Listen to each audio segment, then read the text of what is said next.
So what have we done in the first three sections of the book? In the first section, we had a discussion of average rates of change. So we had a function. Some function, y equals f of x. And the average rate of change, the AROC, the average rate of change of y with respect to x, or f with respect to x, I'll say f, the average rate of change of f with respect to x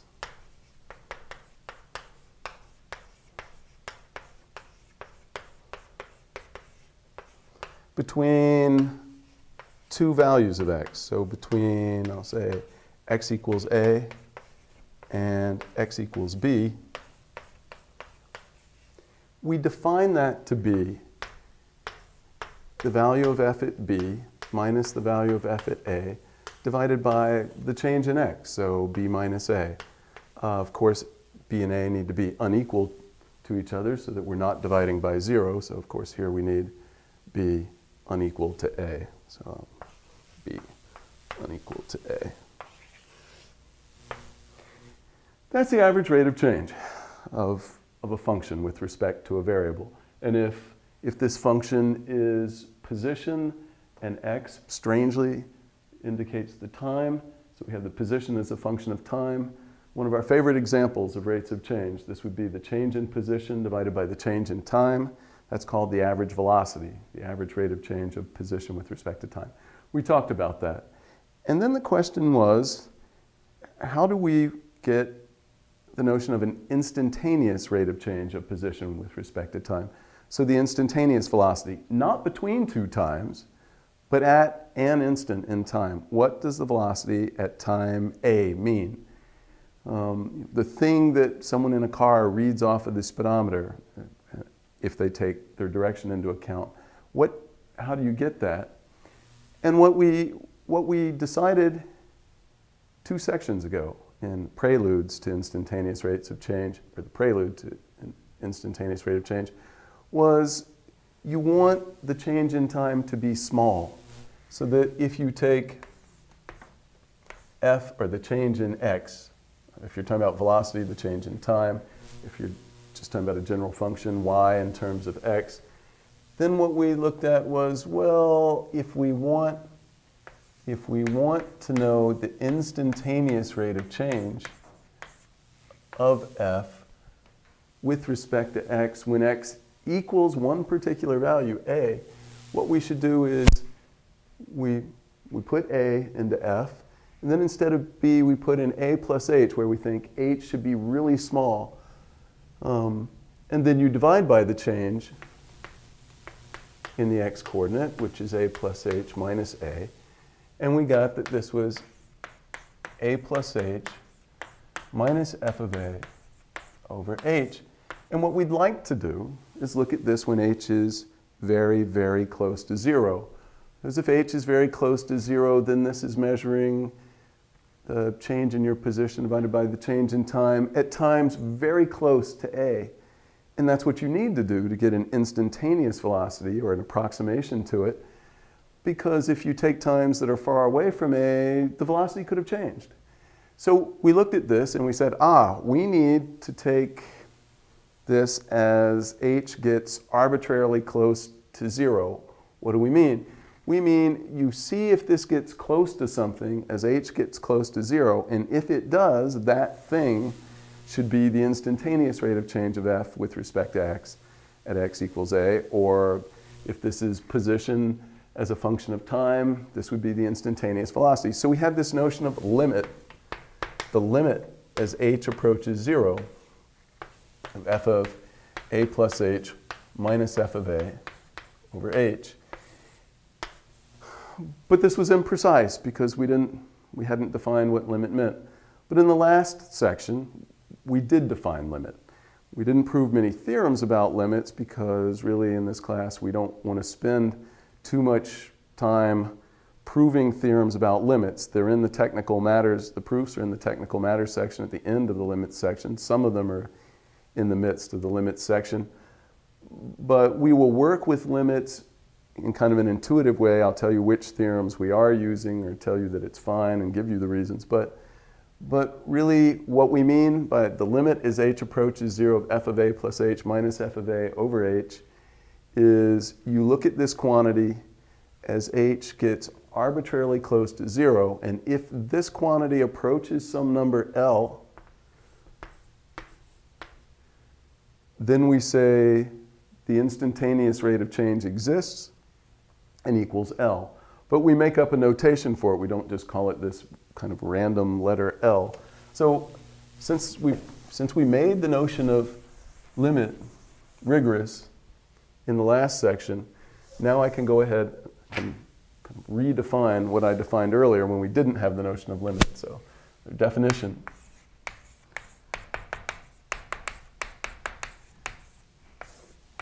The instantaneous rate of change, the IROC, the instantaneous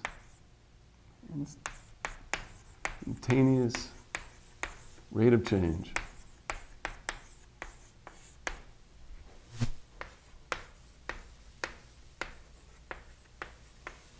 of f with respect to x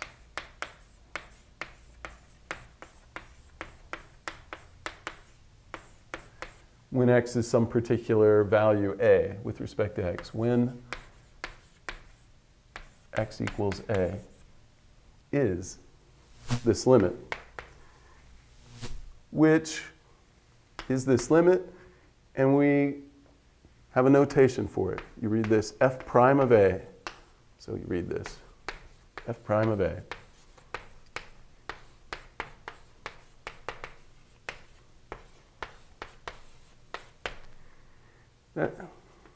This IROC is also called the derivative of f at a.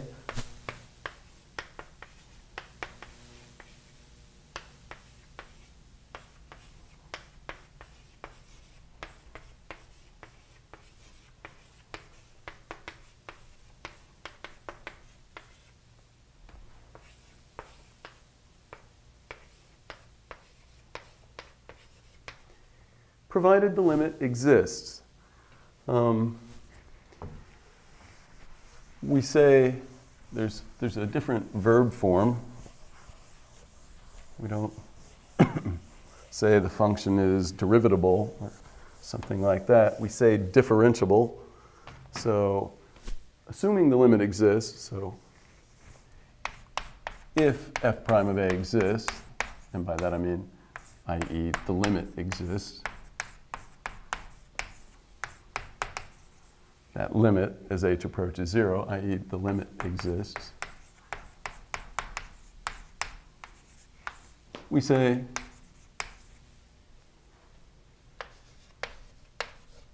f is differentiable.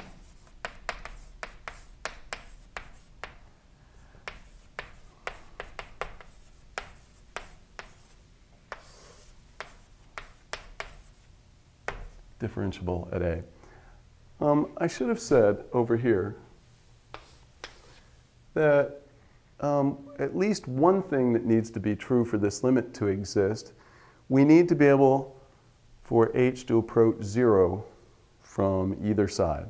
So through values slightly less than 0 and through values slightly greater than 0. That means that we need f to be defined at points slightly bigger than a and slightly less than a, and we need it defined at a. So one important condition that I frequently will just implicitly assume, but I should say it at least once, to be differentiable at a, for this limit to exist, part of what you have to assume is that the domain of f contains an open interval around a. If f prime of a, i.e. the limit. This should say this. We say that f is differentiable at a. In particular, this requires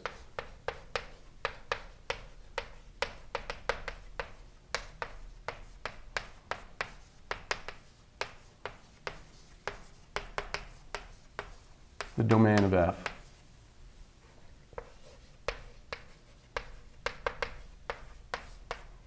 to contain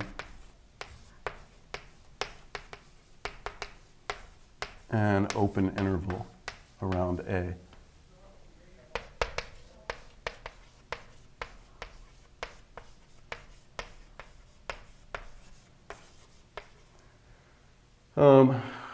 A point in the domain, such that an open interval around that point is also in the domain. This is called an interior point of the domain. We need A to be an interior point of the domain.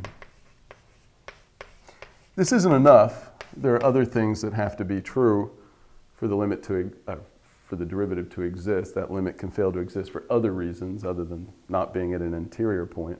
I'll get to those at the end, I think. We need A to be an interior point of the domain.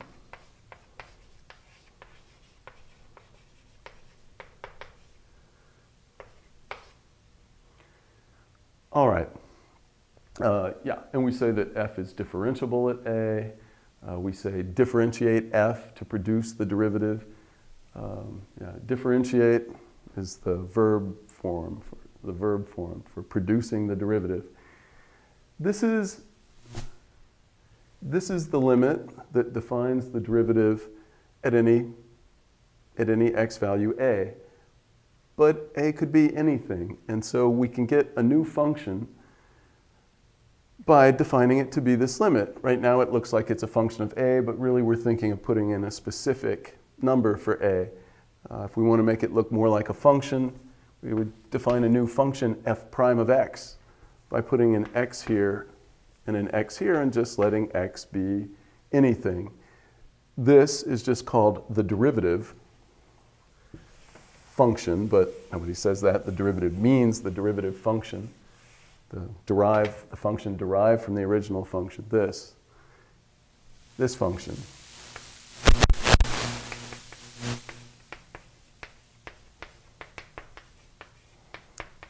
Is the derivative of f.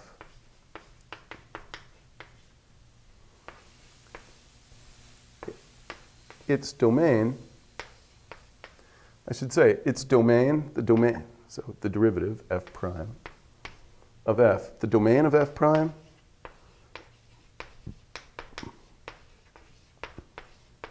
well, the domain is the set of x values that you can put in here and get something defined. So it's the x's at which f is differentiable. The domain of f prime is those x values in the domain of f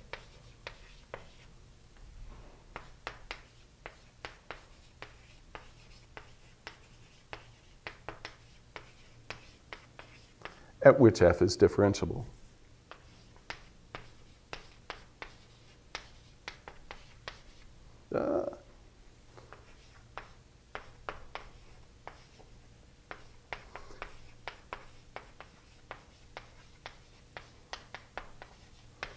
Yeah, we'll use the words derivative and differentiable often, but keep in mind, it's the instantaneous rate of change. This derivative function, it's a function that gives you the instantaneous rate of change of the original function f at any x value for which this limit exists. I haven't finished with terminology and notation. There are a few more pieces of notation that come up with derivatives and instantaneous rates of change. So suppose we have y equals f of x. So yes, there's the prime notation for the derivative. Fine, that's very common. There's other notation developed by Leibniz. There's dy dx. You don't say dy divided by dx. You just don't. It's not a fraction. It's a limit.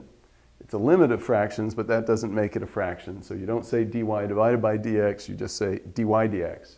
Or you could say df dx. And write it like that. There are other notations that you might see, but we're going to stick with these. These are the common ones. There's a notation with some dots. There's a notation with a capital D, but we're going to stick with these. There is the question of how you indicate the derivative function at some value. So suppose you want to calculate the derivative when x is 5. In this notation, you would simply write f prime at 5. In this notation, it's a little difficult to see where you would stick the 5.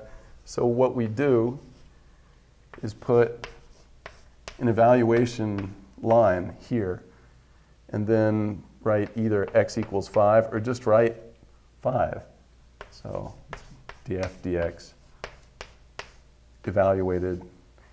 And you put a 5 there, and whoever is looking at this is supposed to know the independent variable is x, so this means x equals 5. So all of these mean the same thing. Some notation, different notations are convenient at different times. Certainly this notation is very nice, will be very nice when we get to something called the chain rule. It also makes it explicit what you're differentiating with respect to, which is another nice feature of it. The fact that there's no place nice to put where you're evaluating it is probably its main deficiency. Okay, I would like to actually calculate derivatives of 3 specific functions just so we can have some to work with. So we'll calculate the derivatives of 3 very basic functions.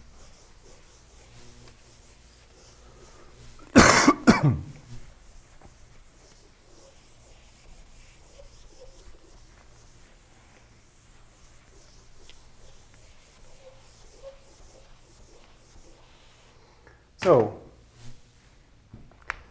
a theorem, or proposition, it's barely important enough to call a theorem. If you let, let's see, I'll make my notation match the book. W, so let W equal f of x equal just a constant. So it's a constant function. So for all values of x, f of x is just this constant c. And let y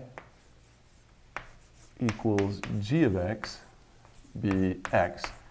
So this function is called the identity function. G of x is x. It gives you back whatever you put in it.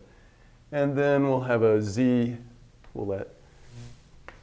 and z equals m of x equals x squared. We'd like to know the derivatives of these 3 basic functions, constant types of basic functions. This is actually an infinite collection of functions, one for each different constant. We want to know derivatives of constants, the derivative of the identity function, and the derivative of the squaring function. So what are they? Then I'll write a couple of our notations. So dw dx, the derivative of w with respect to x, so the derivative of f with respect to x, or what's the same thing, f prime of x, is 0. This shouldn't be surprising. What's the instantaneous rate of change of a constant? It's constant. So it doesn't change. So what's its rate of change? 0. Yeah, exactly. But we'll show that, even though it seems a little silly. You could also write, I'm just mixing up notation so you'll get used to it. You can also write y prime here equals dy dx equals g prime of x. All of these mean the same thing. Equals g prime of x. The derivative of x is just 1. And finally, we'll see that z prime, which is, I'll use one more notation, dm dx equals, let me write another thing that we write, well, maybe I'll skip that for a second, equals m prime of x equals 2x. So the derivative of x squared, the squaring function, is 2x. All right, we'd like to see this. And how do you show these? You just have to go back to the limit definition and calculate them. So we do.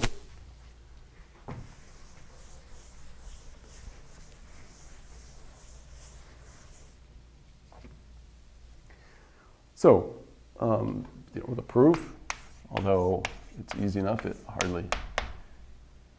almost doesn't deserve to be called a proof. So what is the derivative of f prime of x? What is the derivative of f of x? What is f prime of x? By definition, this is the limit as h approaches 0 of f of x plus h minus f of x over h. But f is the function that's always c. So this is c, this is c. So we get the limit as h approaches 0 of c minus c over h. This is the limit as h approaches 0 of 0. And that's just 0. Right? I mean, hopefully this sounds very reasonable. You might think, oh, but I really get 0 over 0 because this is 0, h is approaching 0. No, it's a limit. You look at this part and you think when h is unequal to 0, what is this? And when h is not 0, this is just 0 on the nose. And then the question is, as h gets arbitrarily close to 0, does 0 get arbitrarily close to anything? Yeah, of course it does. It doesn't just get close to it. It sits there being 0 the whole time. It's perfectly happy being 0. So yeah, the derivative of a constant function is 0. What about g prime of x? G prime of x is the limit as h approaches 0 of g of x plus h minus g of x over h. But g is the identity function. It gives you back whatever you put into it. So g of x plus h is just x plus h. You subtract g of x, which is just x, and you divide by h. But the x's cancel, and you're left with the limit as h approaches 0 of h over h. But you do the algebra to eliminate the h's before you plug in h equals 0 into the resulting continuous function. And so this is the limit as h approaches 0 of 1. And that's just 1.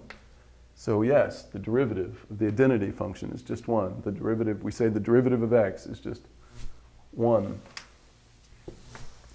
And finally, we have to find the derivative. We want to find the derivative of x squared. So you take m prime of x equals the limit as h approaches 0 of m of x plus h minus m of x all divided by h. Then you use that m is the squaring function. So m of x plus h means square the quantity x plus h. So you get x plus h, quantity squared, minus m of x, that's x squared, all divided by h. We cannot plug in h equals 0, and maybe the algebra is not as obvious as it was before, but it's not too bad. You square this, so you get x squared plus the cross term, 2xh plus h squared. You subtract x squared. You try to cancel this h in the denominator, and then when you end up with a continuous function, you plug in h equals 0. So we get the limit as h approaches 0 of x squared plus 2xh plus h squared minus x squared over h. But the x squareds cancel. Here's an x squared, here's a minus x squared. Those cancel. 2xh, I said it, I wrote it wrong, plus h squared minus x squared. The x squareds cancel. You can factor out an h from here and here and divide by this h. So what I'm saying is this is the limit as h approaches 0 of, this is h times 2x plus h divided by h. But now the h's cancel. And you're left with the limit as h approaches 0 of 2x plus h. But as h approaches 0, that just approaches 2x. So this is the limit as h approaches 0 of 2x plus h. But now this is a continuous function. You can plug in h equals 0 and just get 2x, as we said we would. So that's how you show what those derivatives are. You just have to calculate from the definition. Later, in the next chapter, we'll accumulate a whole bunch of rules that will enable us, that we'll memorize the rules, and we'll be able to calculate derivatives essentially as fast as we can write. You just have to remember a relatively few number of rules, like maybe a dozen, or a few general rules, and then the derivatives of some specific functions, like, well, x to any power. Yeah, but right now, I mean, somebody has to prove these rules, and right now we're seeing how you would prove rules for differentiation. We've just shown the derivative of x squared is 2x, so we won't ever calculate that again from the definition. We'll always just use that we just proved that the derivative of x squared is 2x. By the way I'm saying that, the derivative of x squared equals 2x, that is how we talk, and there is a little notational confusion here that I should address this one time, because everybody talks about it this way, and really it's technically not right, but it's very convenient, and so we do it. Let me suppose so we had m of x equals x squared. And it's true then that m prime of x, the derivative of m with respect to x, is 2x. This is true. It's great. But it gets kind of cumbersome to write, okay, call out this m of x, and then write m prime of x. And what we like to write is just x squared with a prime symbol equals 2x. And I will start doing this, but technically this is bad. You may never have appreciated before, but the function here is m. And m of x, or x squared, actually is the function with the x value inserted into it. So x squared is some value of the squaring function when you've put in something for x. So this ought to mean a single value, and then you take its derivative. But that would mean this is a constant, and you take its derivative, and we know the derivative of a constant is 0. We just showed it. It's just understood that when you write x squared prime, that you mean the function given by f of x equals x squared. And the reason you're supposed to know it's a function, not some particular value of a function with x put in it, is that x is one of our standard variable names, and it looks like a function. We mean the function m of x, f of x, whatever you want to call it, whose value at x is x squared. The reason I'm saying that is that, for instance, when I did the definition of derivative, I said when x equals a. To make it clear, I was talking about plugging in a specific value for x. What if you want the derivative of the squaring function when x is 5? All right. Well, in this notation, the correct notation, you just put m prime of 5. Great. And so it's 2 times 5. Yes, it's 10. Or you can even use the notation with that looks like a fraction. dm dx, evaluated. When x equals 5, yes, it's 2 times 5. It's 10. In this notation, what's the problem? If you just try to put in x equals 5 everywhere, you might write something horrible like 5 squared prime equals 2 times 5. This isn't what we mean by this line. Right? This would be 25. It's a constant. The derivative of a constant is 0. But that's what you get when you plug in x equals 5 up here. Yes, we don't really mean the value of the function with 5 stuck in it. This is supposed to represent the squaring function, and you need to keep this straight. If you really wanted to write this and then write that you're applying this formula at x equals 5, you would need to write something, and you didn't want to call the function anything, you would need to write some version of the vertical line and write when x is 5, and then write 2 times 5 and equals 10. And this is why we switch to a sometimes, because when we write a squared, it sounds like we've plugged in something for x. A isn't one of our standard variable names. We use it a lot for constants. And so we say, oh, when x is some particular value a, this is true. That's because when we write a squared, we think of it as, oh yeah, that's the squaring function, but you put in something for a. So we mean, you think of it as the value of the squaring function at a particular value. So it's just a number. You don't think of it as a function. You think of it as a number. Whereas if we write x squared, you don't think, oh, they mean they pick something for x and that's one value. No, we mean the function squaring. All right, I think I've beaten that enough. But that point, but it's a confusing point if you don't address it at least once. So try to keep that straight. We looked at secant lines and mentioned tangent lines in the last section. And now that we actually have a rigorous notion of derivative, so one where in terms of limits, and we know what limits mean from the last section, now we can define the tangent line at a point where the function is differentiable. So suppose f is differentiable at a. So I'll remind you, that means that the derivative exists when x is a, is differentiable at a. Then, this is a definition, then the tangent line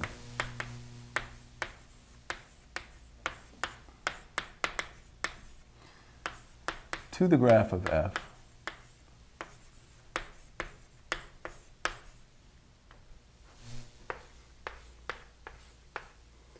at, well, it would be at the point where x is a and the y value would be f of a. So at a, f of a is the line given by, well, we'll give an equation that describes it. We'll use the point slope form, is the line given by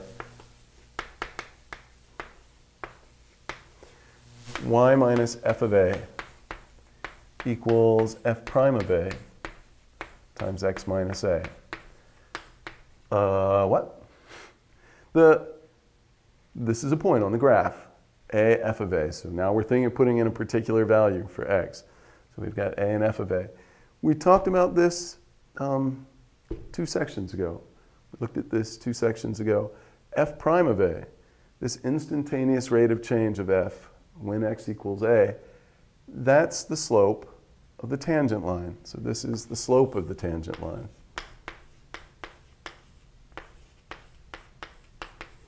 And graphically, at most points, what you expect to see is this line just glance off of the graph. It's a limit of secant lines. This is the slope of the tangent line. A lot of people would just call this the slope of f. I don't say that terribly often, but some people do. So slope of the tangent line, the slope of f. I said the tangent line to the graph of f, but some people would just say the tangent line of f. There are a lot of ways to say this. This is the longest one. But, and it means, for instance, for a parabola. Right, here's the graph of y equals, I guess we called it z before, but now maybe I'll switch to y and x. So here's the graph of y equals x squared. Yeah, we said z equals x squared when I was writing the theorem, but y and x are our favorite variable names. Here's the graph of y equals x squared, a tangent line to it at a point. So you move to some point on the graph, so you take some x coordinate, like a, you move to the corresponding point on the graph, and the tangent line is this line that just glances off of the graph at the point a, f of a.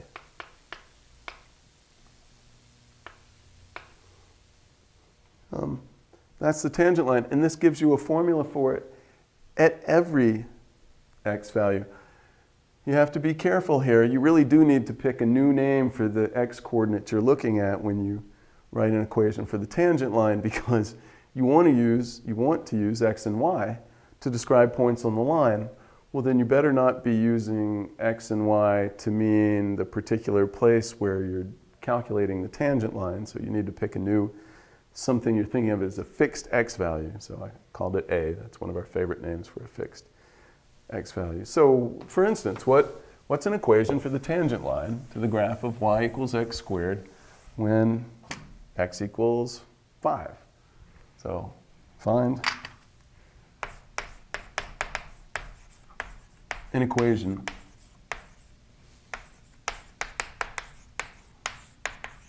for the tangent line.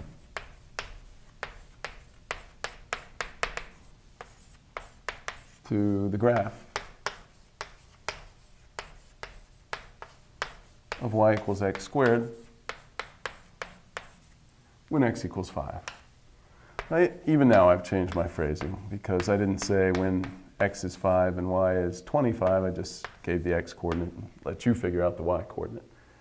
So what's an equation for this? Well, we know the derivative of x squared. We know that y prime is 2x. And so y prime, when x is 5, one way to write that would be this, is 10. And so that formula for the tangent line is y minus the y coordinate on the graph, which is 25, equals the slope times x minus the x coordinate. We're using the point slope form for a line. This is the one that's most convenient when you're finding equations for tangent lines because the derivative gives you the slope and you've got a point already where you know you're finding the tangent line. So this is just the nicest form. Yes, you can put it in slope-intercept form, which people love so much. You can write this as y minus 25 equals 10x minus 50. And then add 25 to both sides and get y equals 10x minus 25. But unless you're asked to do that, if you're just asked for an equation for the tangent line, I'd leave it like this. If you're asked to write it in slope-intercept form or write it in y equals some function of x, then yeah, you should write it like that instead. Okay, what else do we want to do with this? Well, why don't we come back to kind of our fundamental motivating physical problem that motivated the whole instantaneous rate of change discussion for us. We're given the position of something as a function of time, and we'd like to know what the instantaneous velocity is. So why don't we do that? So,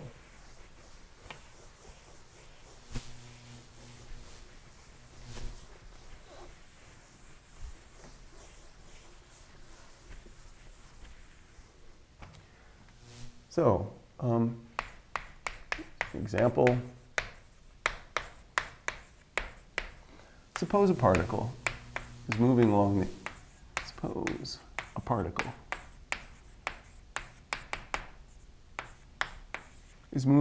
x-axis. That's just a convenient way of saying we've set up some axis. It's moving in a straight line and we set up an x-axis along its path, but it's easiest just to say it's moving along the x-axis. Suppose a particle is moving along the x-axis so that its position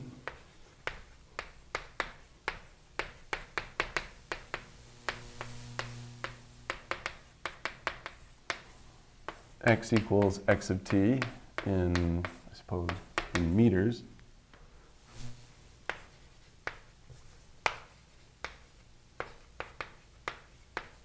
At time t seconds.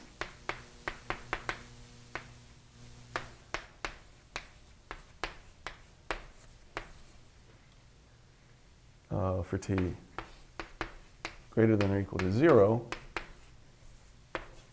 is, let's say it's the square root of t, which is why I made sure I said that let's assume t is greater than or equal to 0.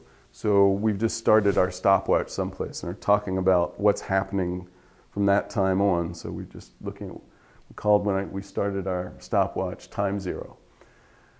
And yeah, from then on, the particle's x-coordinate is the square root of t. What is the velocity of the particle as a function of time?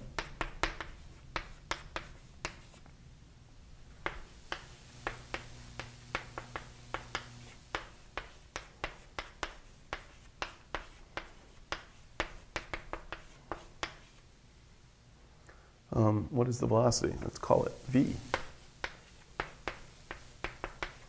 v, and I want it as a function of time. So at any time t, but it will need to be defined, and we'll see what that means in a second. What is the velocity? V equals v of t over the particle. What's the velocity at time 4?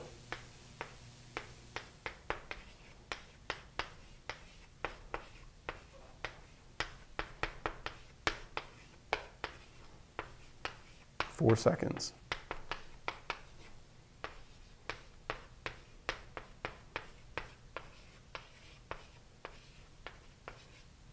All right, what do?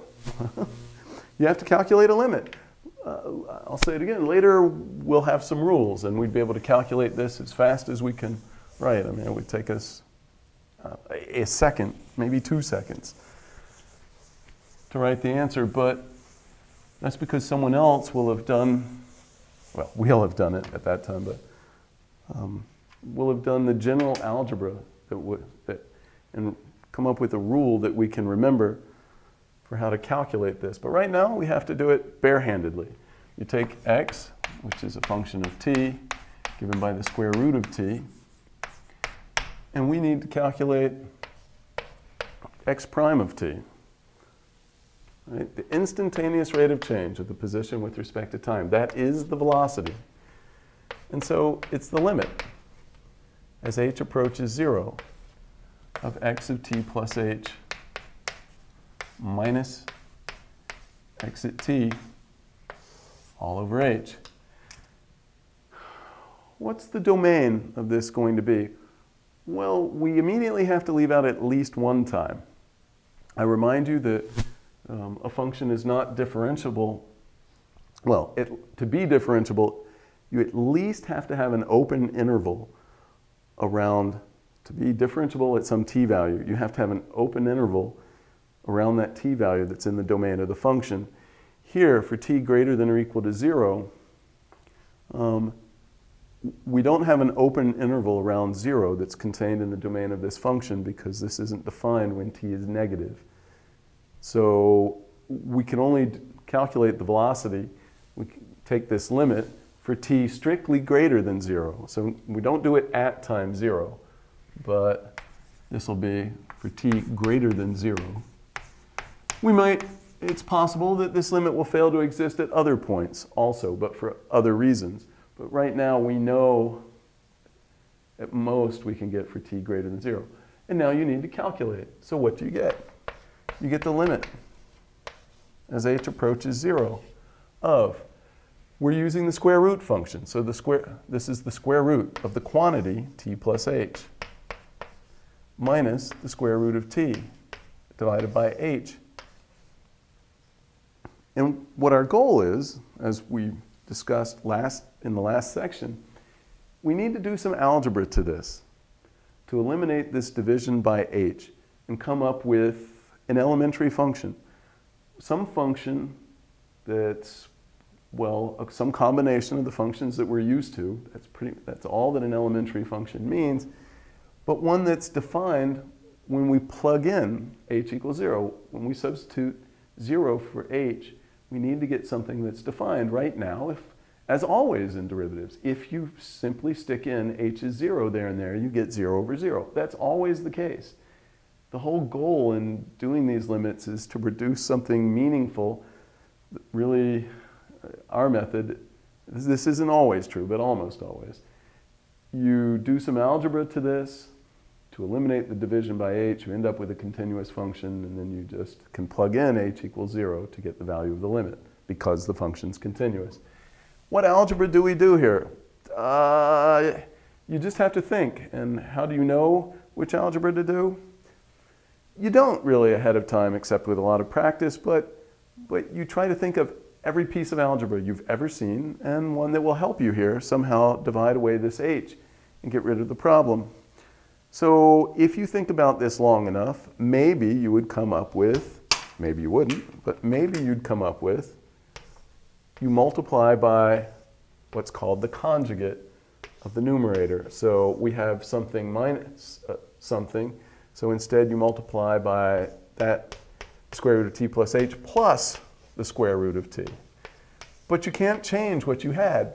I mean, even if you decide you want to do that in the numerator, well, then you have to do it in the denominator, not to change the fraction. You might think, well, how about if I square the numerator and denominator? First of all, that would give you a cross term that was bad in the numerator. Secondly, when you square a fraction, you change it. We multiplied the numerator and denominator by the same thing, so we didn't change the fraction. I usually refer to this as mathematician's stupid trick number 2. Mathematician's stupid trick number 2. Multiply by 1 in a clever way. So that's multiplying by 1 in a clever way. Mathematician's stupid trick number 1 is to add 0 in a clever way. Okay, how does that help us? Well, you should remember how the difference of squares factors. This is the factorization for the difference of squares, something minus something times something plus something. But we're going to unfactor it. That means that this is the first quantity squared minus the second quantity squared, and that will get rid of the square roots in a nice way for us. I'll say it again. How would you think of this? You just try to think of all the algebra you've ever seen. There's no recipe that will tell you how to do every single limit problem. You just have to think of the right thing. But, of course, with practice, you do understand more, or you can see these faster as time goes on. So, you multiply those two numerators together. You multiply those two factors in the numerator together. You get the first quantity squared minus the second quantity squared, all divided by h times, and nothing happens in the denominator. It sits there being the ugly thing that it is. So you get this. But the nice thing in the numerator is you just squared those square roots.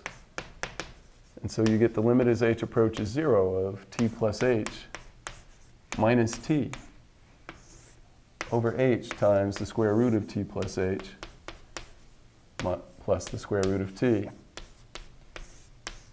The t's cancel.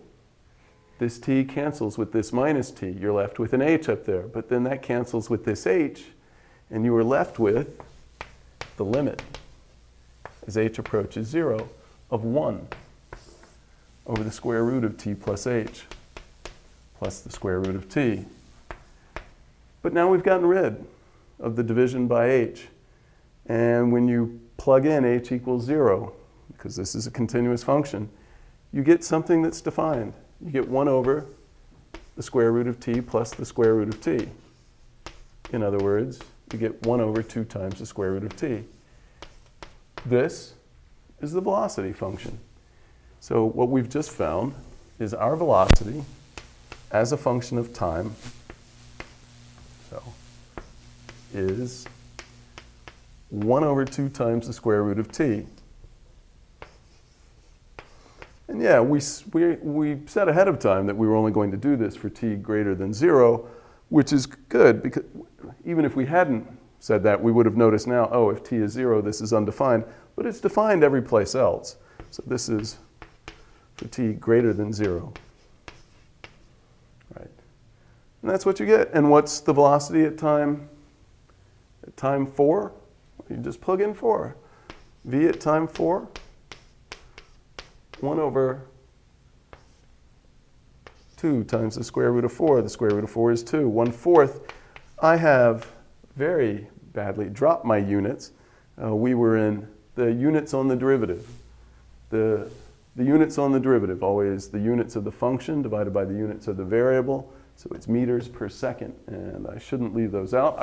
I didn't want to write them during the long calculation, but at the end, you should certainly write them.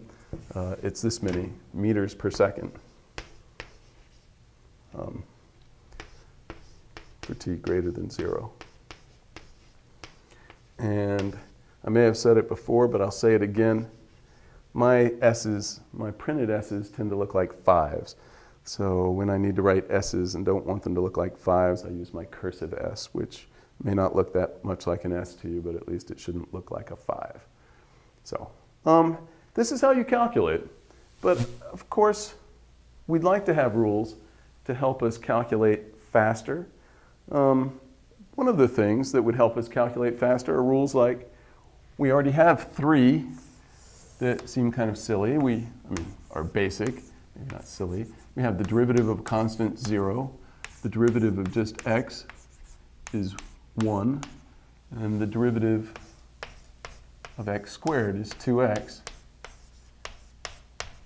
I'd like to derive a couple of more. And then I need to say how derivatives can fail to exist quickly. And then we'll stop. Maybe before I derive a couple more, I should have said something about the graphs of constant functions and the identity function. So if you have y equals a constant, so y equals a constant, the graph of that is just some horizontal line at the y value c. Great. The derivative is 0. That's the slope of the tangent line. What is an equation for the tangent line at any point? Well, you're at this point. We said the tangent line glances off of the graph. Well, I mean, that's how you normally think of it. But in this case, it won't glance off the graph. It'll actually be the same as the graph because you're supposed to draw a line through that point. So if you want the tangent line at this point, it would be a line of slope 0 passing through that point. Well, that's this line. So yeah, while our kind of intuitive notion of a tangent line is that it glances off the graph, you know, we have a definition and it involves the derivative. But it's also supposed to be the limit of secant lines. And of course, every secant line here, the line connecting any 2 points on this graph, is just this line. So it should hardly be surprising that the tangent line comes out to be this line, even if it doesn't quite agree with our intuitive idea of glancing off of the graph. The same thing happens here for y equals x. If you take y equals x, that's just this straight line. And this kind of thing will happen for any line. If you're at this point, here's a point on the line. What's the tangent line at that point? Well, because all the secant lines would be this line, all the tangent lines are all just going to be this line. But rigorously, if you really want to go back, use our definition, you go to a point on the graph, and then you need to draw a line with slope 1. So a line with slope 1 through a point on this, well, that's this line again. So tangent lines to lines are actually kind of stupid, or silly, or obvious. But you should keep in mind that just because we kind of imagine most tangent lines glancing off a graph, they don't have to glance off. They can do something like this. All right. Let me derive a couple of interesting basic differentiation rules for us that we'll use throughout the rest of the book, and then quickly say something about how a function can fail to be differentiable in various ways. So, I would like to see that the derivative of a constant times a function, actually I'll write it like this. We would like to see that the derivative of a constant times a function is just the constant times the derivative of the function. We say you can pull constants out of derivatives. And I'd also like to see that the derivative of the sum of two functions is the sum of the derivatives. So we typically say something like, you can split up sums and pull out constants. Why are these things true? Well, these are both easy. The proofs are in the section. Let me just do one of them, for instance. Why is this one true? So you'd like to know what's the derivative of a constant times x. Well, it should be the limit as h approaches 0 of c times f of x plus h, c times f of x plus h, minus c times f of x all over h. But you can factor the c out. So this is the same as the limit as h approaches 0 of c times f of x plus h minus f of x over h. But this is the limit of a constant times something. And one of the limit results says, oh, you can pull that constant out and say that this limit is a constant times the other limit, providing that the limit in the end exists. So what we get is, this is c times the limit as h approaches 0 of f of x plus h minus f of x over h. But this is just f prime of x. It's the derivative, the definition of the derivative. So what does this say? It says if f is differentiable at x, then c times f is differentiable at x, and the derivative of c times this is c times this derivative. You can pull out constants. The summation formula is equally easy. You just write the limit definition and split up the sums, and you get a sum of two limits. You need to know that both of the limits in the end exist. You need to know that both.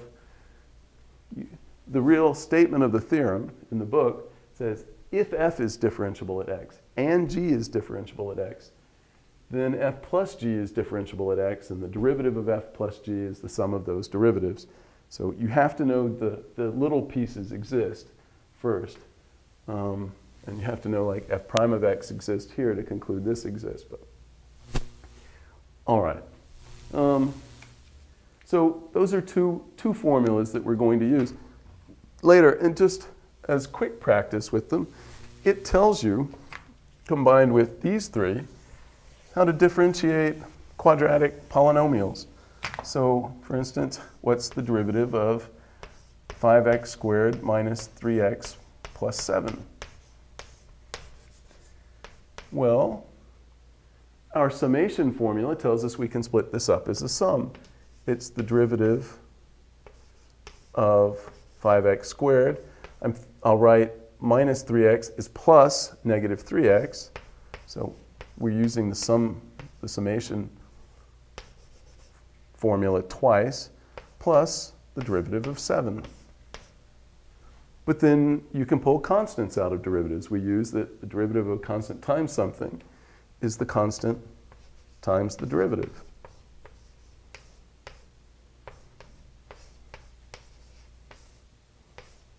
Same thing here. You pull out the constant. And the derivative of a constant is 0. So this part is just 0.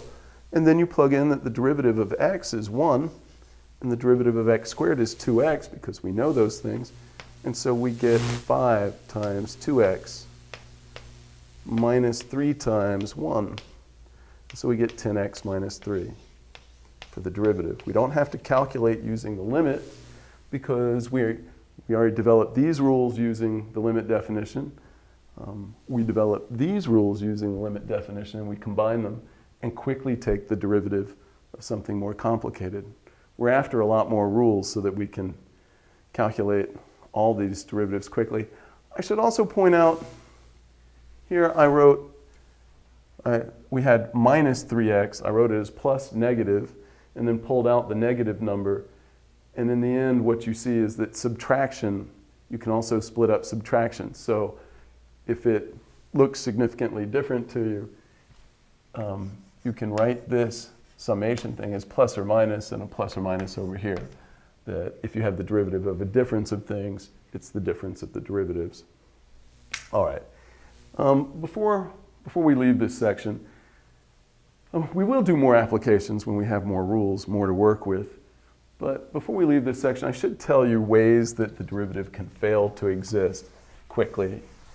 One is the function can be discontinuous at a point. That'll stop the derivative from existing.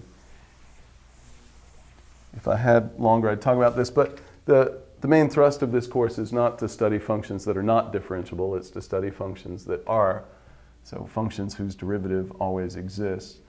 So, but one way, like our lobster function, except I'm not going to draw something that complicated, but if a function is not continuous, so if this is the graph of y equals f of x, and this is just pick some number, maybe this is at x equals 5, then f is not differentiable at 5.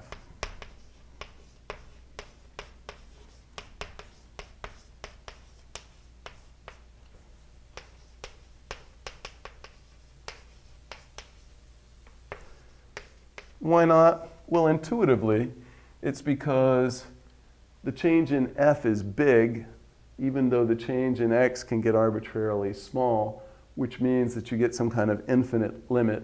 But there's actually a theorem. It's in the book. Theorem. If f is not continuous,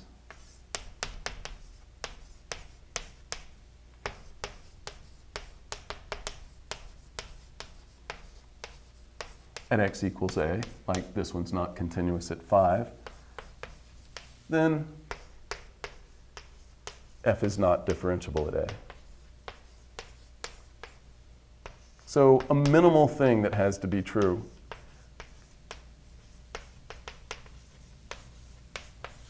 is that the function has to be continuous there. Well, you also need an open interval around a to be in the domain of the function. But even if the function's continuous, and even if there's an open interval around the x value, the derivative can fail to exist in at least, well, 2 other ways. One is that the graph can have a sharp point in it. So here's the graph, roughly, of absolute value. Y equals the absolute value of x. What you see is that from the right, you have the line. This is part of the line. This is part of y equals x. This part of the graph, that is part of the line y equals minus x. The slope over here is 1. The slope over here is minus 1. So intuitively, there is no tangent line here with some given slope. You might think, average the 1 and the minus 1 and get 0. No, it's the slope looks like one thing from one side and something else from the other side. There just is no tangent line here. It's not differentiable. That limit doesn't exist. Limits can't be 2 different values. So this is what you frequently see in graphs that indicate that a function is not differentiable. If it's continuous, you see a sharp point. There's one other way this can happen. Well, depends on how you count, how many ways there are. But you could take a graph. Let me try to draw this, kind of exaggerate what's happening. So I'm attempting to draw the graph of y equals x to the 1/3. So the cube root of x. Its graph looks roughly like that. And if I've drawn it close to correctly, what you might be able to see is that what you'd like to call a tangent line, if you take the slopes of the secant line, or if you take the tangent lines, see what they approach, when they get to 0, the tangent lines are what you'd like to call a tangent line is vertical. It also doesn't glance off the graph, it cuts right through it, but then the tangent line would continue nicely glancing off the graph. If there really is a vertical tangent line here, its slope would be infinite, and its slope is the derivative, and so its derivative would be infinite, and the derivative wouldn't exist. Is that what's happening? Yes, that is what's happening, because we can calculate this, that this is not differentiable at 0. So this will be the last thing we do today. So let's let f of x equal the x to the 1/3 power, the cube root of x. I claim this is not differentiable at 0. So let's look at f prime at 0. By definition, this is the limit as h approaches 0 of f of, normally we have x plus h, but we're putting in the particular x value 0. So 0 plus h minus f of x, but we're doing this when x is 0, minus f of 0 over h. What does that give you? It gives you the limit as h approaches 0 of f of h is h to the 1/3. H to the 1/3 power minus f at 0. That's 0. All divided by h. This is h to the minus 2/3 power, or what's the same thing? 1 over h to the 2/3.